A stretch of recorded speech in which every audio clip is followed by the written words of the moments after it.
bine v-am regăsit la al doilea video clip. O mică completare a părții de ieri pe care am pus-o. Astăzi vreau să vă zic mai pe scurt. De fapt, să luăm meciul de ieri pe care vi l-am oferit.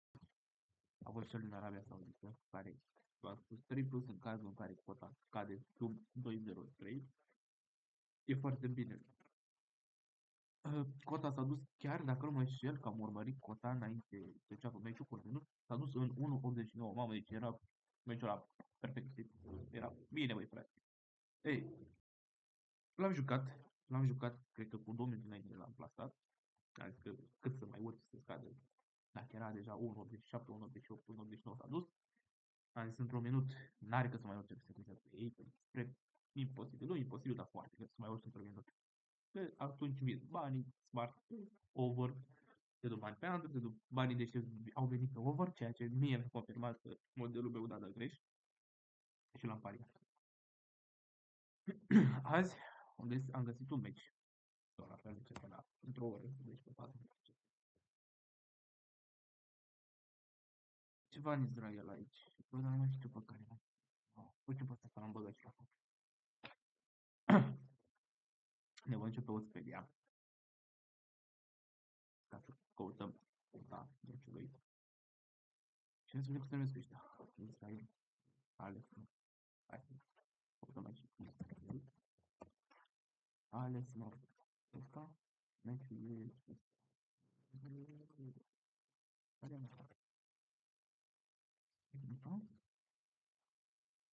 Da. Bun. Cum mai dăm compare? O să zicem la total goal, să alegem aici 2, 5, zicem la Pinnacle. Da? Cota de începere a fost 1.85, s-a dus în 1.87 cu ora înainte de meci. Ia să vedem. Deci 1.85, 1.87. Asta e meciul, că eu l-am căutat. Cred că am adăugat deja la scorul. Nu? 3, 2, 3, 2, 2, 0, 1. Ce-am făcut? Bine, am pus bine, dar e deja meciul ăsta puteți. Da, să n-a dat după clipul ăsta la analiză. Dăm analizez. Deci play over 2.5, value 13.9. Deci modelul nostru a bătut piața. Momentan a bătut piața. Top scoruri posibile. 1, 2, 1, 1, 0, 2. Mă rog, băgăm de seamă, da. 1, 2, 1, 1, 0, 2. Vedem ce va forma. Bun. Deci ne zice să jucăm. Over-ul deja este undeva la 60%, ăsta e undeva la 30 și ceva, cred că vine pe aici. Under-ul. Ce se întâmplă la meciul ăsta? Deci cota pre-odd a fost 1.85, acum este 1.87. Deci cu cât crește cota, cu atât de mai bine. Deci zice că zice cota, zic, dau un exemplu, 2.40, ia să ne uităm, dacă crește sau scade. Ia uitați, s-a dus 25.1, deci aici, cu cât crește cota, cu atât e mai bine. Close value 25.9, da? Este 1.87. Acum. Și ea poate să scadă maxim până în, hai să facem un test, 1.65 ne mai dă value. Ne dă 1.63 ne mai dă. 1.64. Deci până în 1.64. Deci de la 1.87, dacă scade sub 1.64, meciul nu mai e bun. Dacă urcă, cu atât mai bine. Dar să nu scadă sub 1.64. Și așteptăm. Meciul. Să începe pentru o oră aproximativ. Hai să luăm niște meciuri de aici, care s-au terminat. Uite, Brentford Arsenal, nu știu de la mai analiză. Da, nu mai avem cotele de la Pinnacle, o să le luăm niște de la Super. Hai, e o diferență micuță acolo, da. Ok. 1 de 5, 1 9. Ok. Asta da, fel, 1 de 5 a fost pre-odd. Și acum punem ultimele meci, da? 0, 2, 0, 0, 0, 4. Încă unul. L-am sărit pe ăsta că meciul ăsta îl analizam cum ar veni. Deci de anul l-am pus scorul la Brentford, dar că pe ăsta l-analizam cum ar veni. Asta este 4-0.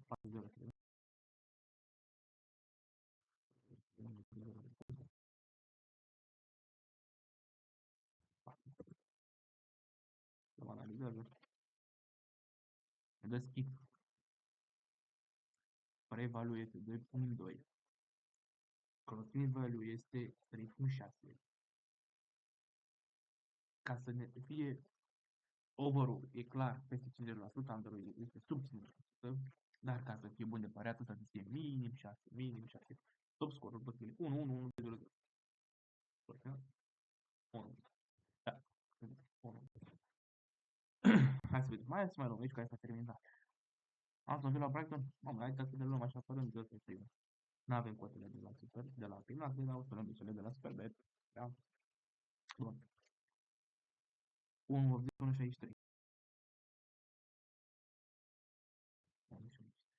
Da.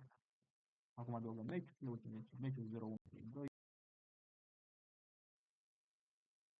1, 0-1,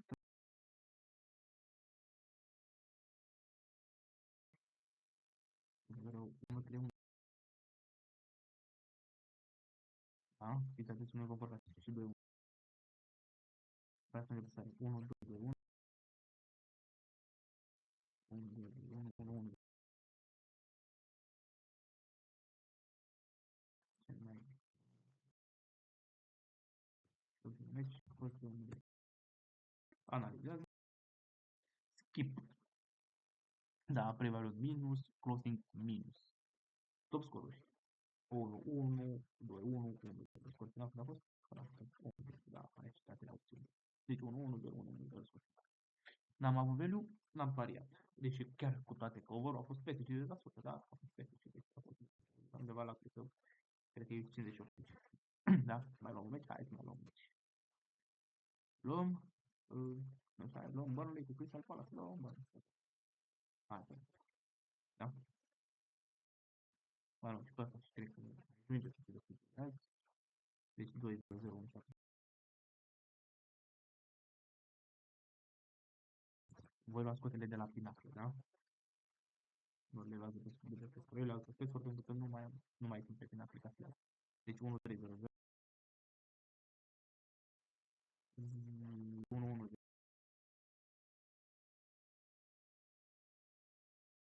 ultimul.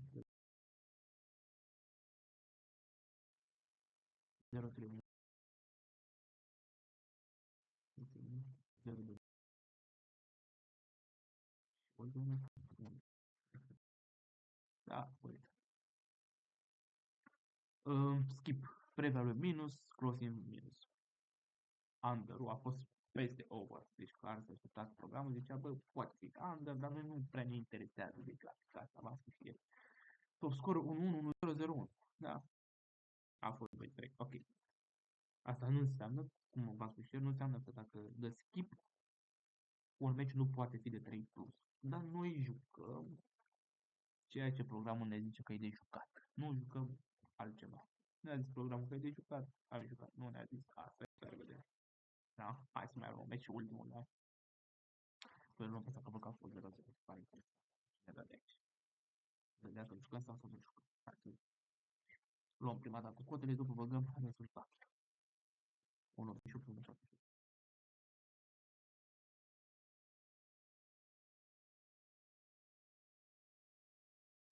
1, 4, 0, 0, 0, 0, 0, ultimul, 0, 2, 1, 1, 1, 1, 1, 1, 1, 2, analizăm. Skip. Prevalul minus 7.2, closing minus 10. Top score 1-1, 1-0, 0-1. A fost. Da. Ce am vrut să vă zic în timp ce scriam aici. Ah, da. Cei care n-ați înțeles, după cum vedeți, la meciurile din deplasare la oaspeți, pun scorurile invers. Adică nu pun 2-0 ca la gaze, pun 0-2